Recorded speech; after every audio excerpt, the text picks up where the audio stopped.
শহীদ আল্লামা দেলওয়ার হোসেন সাইদির ব্যাপারে এই চিন্তা করতাম, উনি একদিন মুক্ত বাতাসে বের হয়ে আসবে, চট্টগ্রাম প্যারেড গ্রাউন্ডের সেই মাহফিল আবার শুরু হবে। কিন্তু সেই দীর্ঘ বছর পরে মাহফিল শুরু হলো, আমাদের সেই হৃদয়ের ভালোবাসার মানুষ, আমাদের সেই ভালোবাসার প্রিয় মানুষটা আজকে আর দুনিয়াতে নাই। এই পৃথিবী ছেড়ে জালিমের চক্রান্ত এবং ষড়যন্ত্রে এই পৃথিবী ছেড়ে তিনি তার মহান রবের দরবারে চলে গিয়েছে। আমাদের আল্লামার লাশ ওই জেলখানা থেকে ষড়যন্ত্র করে তোমরা বের করেছো। আমাদেরকে তোমরা দীর্ঘ 15.5 বছর ঘরের ভিতরে ঘুমাতে দাও নাই, আমাদের বাচ্চাগুলি আদর করতে দাও নাই, আমাদের বিবি হালাল বৈধ বিবিকে একটু শুয়ে দেখতে দাও নাই। আমাদেরকে তোমরা মানসিক যতটা যন্ত্রণা দিয়েছো তার থেকে হাজার গুণ যন্ত্রণা আল্লাহ তাআলা তোমাদেরকে বাড়িয়ে দিই।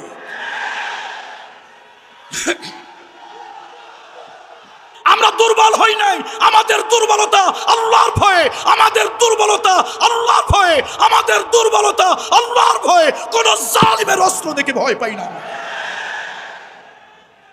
যার মুখ নিঃসৃত বাণী শোনার জন্য চাতক পাখি যেরকম আকাশের পানে তীর্থের কাকের মতো বৃষ্টির জন্য তাকিয়ে থাকে, সারা দুনিয়ার বাংলা ভাষাভাষী ন্যূনতম ঈমান যার দিলের ভিতরে আছে সেই মানুষগুলো তাকিয়ে থাকতেন শহীদ আল্লামা দেলওয়ার হোসেন সাইদি সাহেবের মুখ নিঃসৃত বাণী শোনার জন্য। কুল্লু নাফসিন যায়িকাতুল মাউত, কুল্লু নাফসিন যায়িকাতুল মাউত। মানুষের মৃত্যু অবধারিত ইউনিভার্সাল ট্রুথ। মৃত্যু সাইদি সাহেবের হয়েছে, আমাদেরও হবে। তবে কেন যেন বুকের মধ্যে একটা সুপ্ত লালনা, বুকের ভিতরে একটা আশা লালন পালন করে বড় করছিলাম, জালিমের একদিন পতন হবে। শহীদ আল্লামা দেলওয়ার হোসেন সাইদির ব্যাপারে এই চিন্তা করতাম, উনি একদিন মুক্ত বাতাসে বের হয়ে আসবে, চট্টগ্রাম প্যারেড গ্রাউন্ডের সেই মাহফিল আবার শুরু হবে, সমাজ কল্যাণের মাহফিল আবার শুরু হবে। কোটি জনতার আবেগের চোখ চট্টগ্রামের দিকে থাকবে। কিন্তু সেই দীর্ঘ বছর পরে মাহফিল শুরু হলো, আমাদের সেই হৃদয়ের ভালোবাসার মানুষ, আমাদের সেই ভালোবাসার প্রিয় মানুষটা আজকে আর দুনিয়াতে নাই। এই পৃথিবী ছেড়ে জালিমের চক্রান্ত এবং ষড়যন্ত্রে এই পৃথিবী ছেড়ে তিনি তার মহান রবের দরবারে চলে গিয়েছে। আল্লামা সাইদি সাহেব যদি থাকতেন, আজকে তো বক্তা নয় শ্রোতার আসনে আমরা বসে থাকতাম। আল্লাহ তাআলা এই বাংলাদেশে আলেম ছিলেন, অনেক আলেম। সাইদি সাহেব হুজুর রাহিমাহুল্লাহ তাআলার থেকে অনেক বড় বড় সৈয়দ কিতাবী আলেম ছিল, আলহামদুলিল্লাহ। কিন্তু সাইদি সাহেব পৃথিবী একজন ছিলেন পৃথিবীতে যিনি তাফসীরুল কোরআন বিল কোরআন, কোরআন দিয়ে আল্লাহর কোরআনকে উপস্থাপন করেছেন। আল্লাহ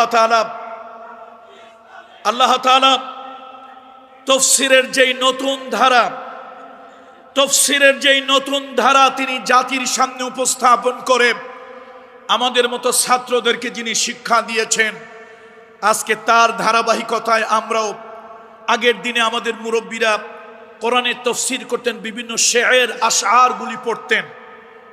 এগুলো দোষণীয় নয়, বিভিন্ন শের আশআর পড়তেন, কিন্তু কোরআনের তাফসীর কোরআন দিয়ে হতো না বললেই চলে।